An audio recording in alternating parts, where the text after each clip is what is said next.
নমস্কার বন্ধুরা, শীতের সকালে একটা নতুন রেসিপি নিয়ে চলে এসেছি শিউলির রান্নাঘরে। সবাইকে নমস্কার, আশা করি সকলেই ভালো আছো।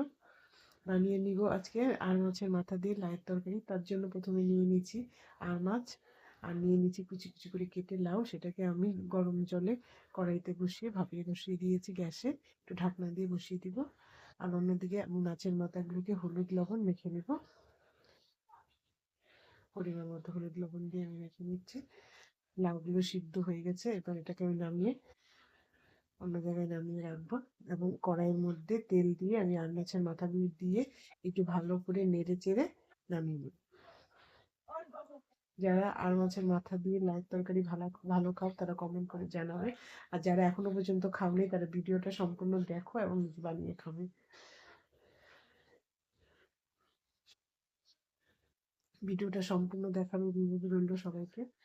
এবং ওই একই তেল, মাছ ভাজা তেলের মধ্যে আমি জিরে সম্বাদ দিয়ে দিচ্ছি, তেজপাতা, শুকনো লঙ্কা দিয়ে দিচ্ছি। আর মিক্সিতে পেস্ট করে নেওয়া লঙ্কা আর জিরে পেস্টটা দিয়ে দিচ্ছি। আমি এর মধ্যে আর কিচ্ছু দিইনি। আর সামান্য হলুদ লবণ দিয়ে দিব পরিমাণ মতো, যে যেরকম ঝাল খাও সে সেরকম দেবে। আমি পরিমাণ মতো এবার হলুদ লবণও দিয়ে দিব। আর মিক্সির বাটিটা ধুয়ে একটু জল দিয়ে দিচ্ছি। একটু কাশ্মীরি লঙ্কা দিয়ে দিব যাতে একটু রঙটা সুন্দর হয়। আর যারা না দেবে স্কিপ করে যাবে।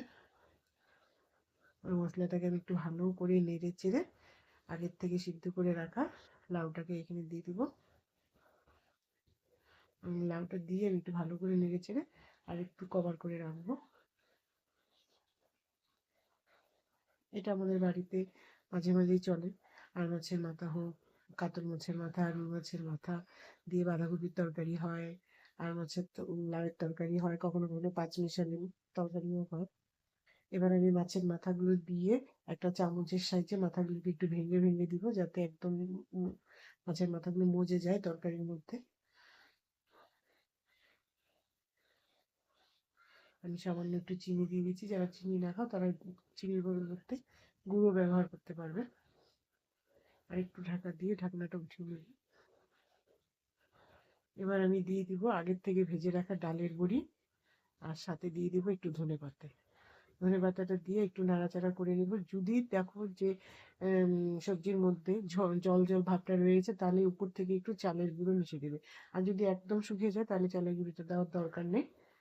ভিডিওটা যদি একটু ভালো লাগে থাকে লাইক, শেয়ার এবং কমেন্ট করে দেবে এবং ফলো করবে।